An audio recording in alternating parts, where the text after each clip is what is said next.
Assalamualaikum warahmatullahi wabarakatuh. Breaking news. Pemerintah Indonesia resmi mengesahkan Peraturan Pemerintah Nomor 28 Tahun 2025.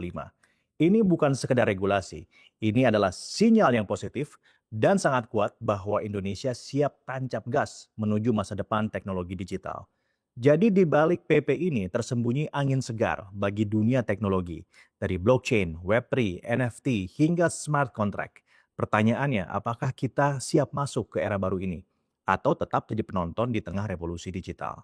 Sekarang bayangkan ini, teknologi yang dulu cuma dibicarakan di ruang-ruang seminar internasional, kini sudah diakui secara resmi oleh pemerintah kita. Dan bukan hanya di bidang keuangan, ini mencakup pendidikan, pemerintahan, seni, hukum, dan juga banyak lagi.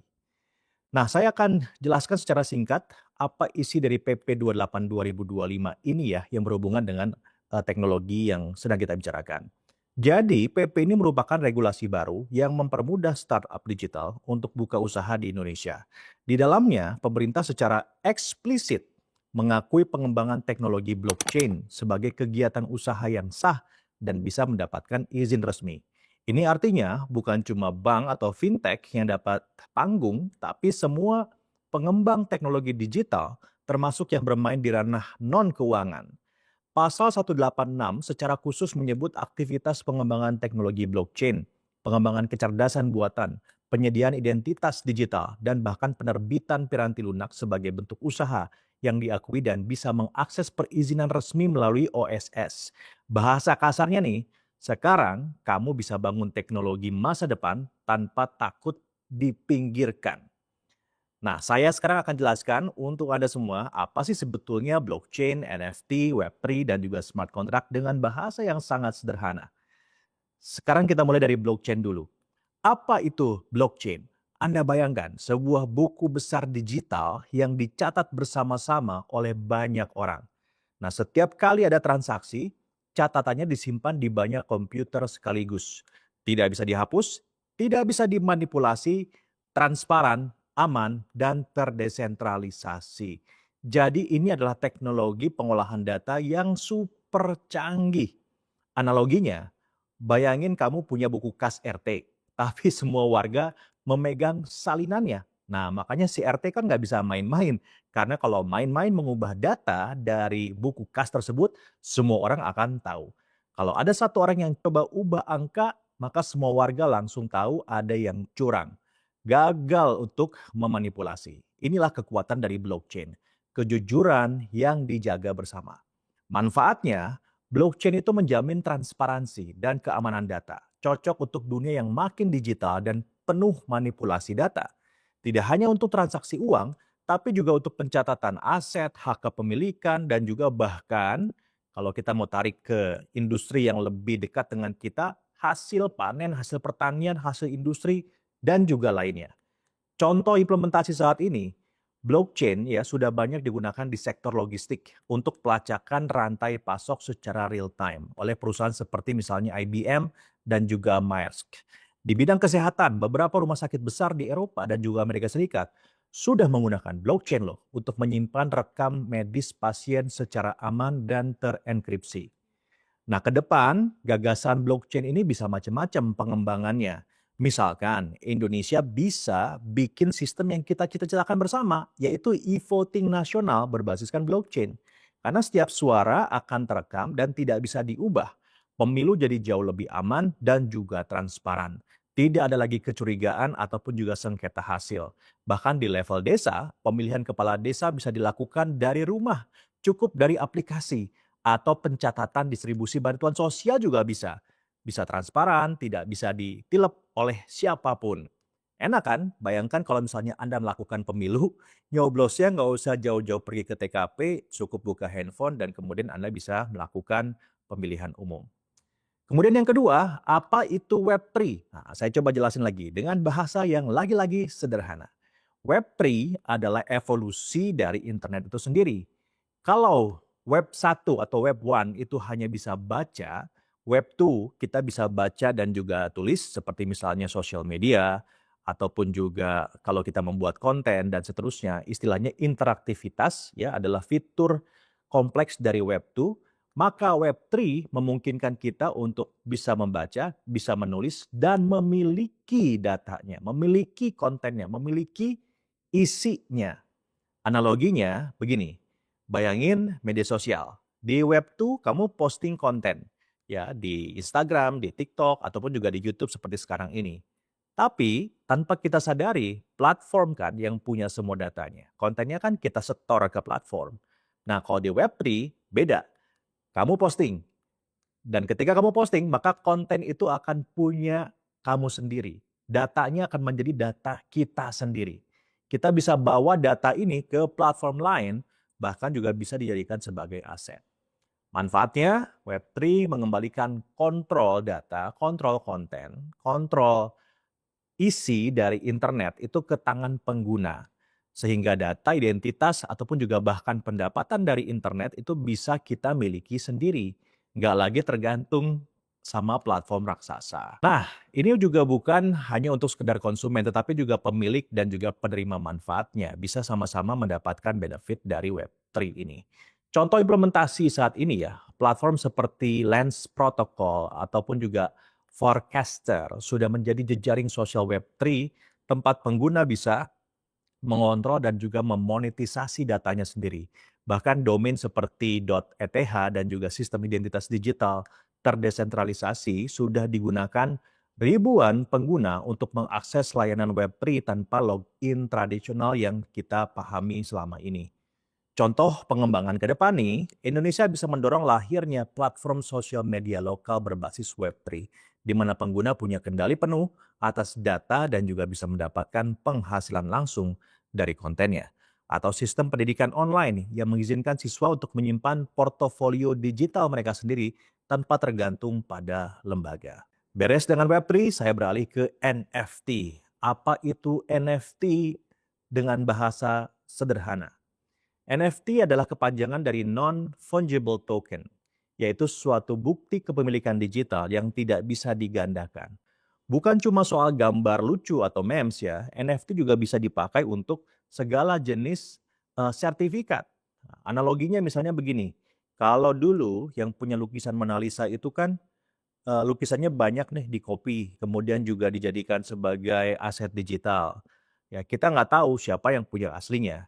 Tapi dengan NFT kita akan bisa dengan sangat mudah mengenali, mengidentifikasi Mona Lisa mana yang asli. Karena yang asli kan pasti cuma satu. Jadi NFT itu adalah tanda tangan digital yang membuktikan bahwa karya digital itu asli milik kita. Ya, seperti misalnya contohnya adalah STNK digital yang tidak bisa ditiru. Kita kan kalau beli mobil, pengenal unik identitas dari mobil itu adalah STNK dan juga BPKB.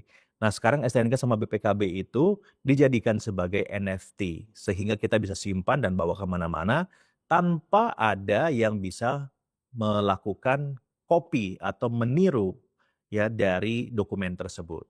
Manfaatnya apa? NFT bisa dipakai untuk sertifikat tanah, ijazah, karya seni digital, tiket konser, dan lainnya. Nggak bisa dipalsukan, semua tercatat di blockchain. Bahkan bisa diberi masa berlaku atau juga diberikan akses terbatas. Nah, contoh implementasi saat ini ya, universitas seperti MIT di Amerika telah mengeluarkan ijazah itu dalam bentuk NFT untuk keperluan verifikasi yang lebih mudah. Jadinya tidak mungkin ada ijazah palsu karena semua ijazah sudah pasti asli, ya. Masalah yang rame-rame sekarang ini sebetulnya bisa beres dengan NFT. Nah, di dunia musik, musisi seperti Kings of Leon merilis album dalam bentuk NFT untuk memberikan akses eksklusif kepada fans. Nah, itu contoh yang sudah diimplementasikan. Ke depan pengembangannya bisa macam-macam. Bayangkan kalau sertifikat tanah ataupun juga ijazah itu diterbitkan dalam bentuk NFT, maka tidak ada lagi mafia tanah. Nggak bisa itu mafia tanah bermain dengan memanipulasi data, memanipulasi dokumen. Karena NFT-nya dimiliki oleh betul-betul yang punya dokumen tersebut. Ya, tidak bisa dimanipulasi. Kalau dimanipulasi, maka akan tercatat di blockchain, akan terlihat siapa yang memanipulasi dan apa yang dimanipulasi. Juga tidak akan ada ijazah palsu karena semuanya pasti terverifikasi, transparan dan juga aman. Bahkan kamu itu bisa jual tiket konser atau juga event olahraga misalnya berbasiskan NFT. Karena apa? Tiketnya nggak bisa dipalsukan. Ya, ataupun juga dijual ulang secara ilegal. Nah, NFT sudah selesai, sekarang saya beralih ke smart contract. Smart contract adalah program otomatis yang mengeksekusi perjanjian. Tidak perlu notaris, tidak perlu tanda tangan manual. Jadi kalau syarat terpenuhi, kontrak langsung berjalan. Analoginya, bayangkan vending machine. Anda kan masukkan uang, lalu pilih minuman, langsung keluarkan minumannya tanpa perlu ada kasir. Nah, smart contract itu bekerja seperti analogi tersebut. Tapi untuk urusan yang tentunya lebih kompleks, misalnya sewa rumah, kontrak kerja, hingga pelunasan utang misalnya. Manfaatnya apa? Dengan mengimplementasikan smart contract ini, mengurangi birokrasi, meningkatkan kepercayaan dan mempercepat proses hukum. Bayangin, kontrak sewa, jual beli, bahkan asuransi bisa otomatis tanpa ribet. Karena kekuatan sistem ini tidak perlu pihak ketiga yang menahan dana, minta upeti, minta fee, semuanya serba otomatis. Ya, contoh implementasi saat ini adalah platform seperti Ethereum yang telah digunakan untuk membuat ribuan atau bahkan mungkin puluhan ribu smart contract yang mendukung sistem pinjaman terdesentralisasi atau DeFi, crowdfunding, dan juga bahkan asuransi pertanian berbasis cuaca di Afrika. Kalau kita implementasikan ya dalam masalah kehidupan kita sehari-hari ke depan, dengan smart contract ini maka Indonesia bisa membuat platform kontrak kerja otomatis berbasiskan smart contract untuk freelancer misalnya atau UMKM. Jadi pembayaran langsung cair kalau pekerjaan selesai dan juga disetujui. Nah, sistem ini akan transparan, cepat, dan juga minim konflik ya karena datanya, kontraknya terjadi antara kita dan juga yang memberikan kontrak. Ya, atau sistem bagi hasil pertanian, ya baik petani, koperasi dan juga investor semua terikat otomatis dalam satu rantai yang adil dan juga bisa dilacak, tidak bisa dirubah, tidak bisa dimanipulasi. Tetapi kawan-kawan semua, implementasi dari teknologi yang tadi saya sebutkan itu bukan tidak ada tantangan, ya. Ada banyak tantangannya. Teknologi canggih seperti blockchain, Web3, NFT dan juga smart contract ini memang terdengar menjanjikan, tapi tentu saja ya ada beberapa hal yang harus kita mitigasi. Implementasi teknologi ini di Indonesia menghadapi beberapa hambatan yang cukup nyata menurut saya. Tantangan pertama adalah literasi digital yang belum merata. Ya banyak masyarakat yang belum memahami istilah-istilah yang saya sebutkan ini, ya saya pun kan harus menjelaskan dengan bahasa yang sederhana ya, apalagi cara menggunakannya. Teknologi baru sering dianggap rumit bahkan menakutkan, akibatnya adopsi menjadi lambat. Ya kalau saya punya usul, solusinya adalah pemerintah, komunitas, dan juga content creator harus aktif membuat edukasi yang mudah dimengerti. Mulai dari kampanye literasi digital berbasis visual dan juga bahasa lokal, sampai pelatihan Web3 di sekolah dan juga kampus. Tantangan kedua, infrastruktur teknologi yang belum merata. Ya masih ada banyak wilayah di Indonesia yang akses internetnya kan terbatas. Ataupun ya belum 4G, masih 3G sebagai contoh ya. Nah, untuk membangun sistem blockchain atau smart contract berbasiskan cloud, ya tentu membutuhkan infrastruktur minimum yang cukup tinggi. Solusi perlu strategi kolaborasi antara swasta dan juga pemerintah untuk membangun pusat data lokal. Bukan lagi nasional ya, tetapi pusat data lokal dan mendorong edge computing yang hemat bandwidth. Distribusi teknologi ini tidak boleh hanya berhenti di kota besar. Ya, tantangan ketiga kemudian regulasi yang masih berkembang. Jadi meskipun PP 28 2025 ini sudah menjadi langkah awal yang baik, tapi banyak aturan turunan dan juga perlindungan konsumen yang masih harus disusun.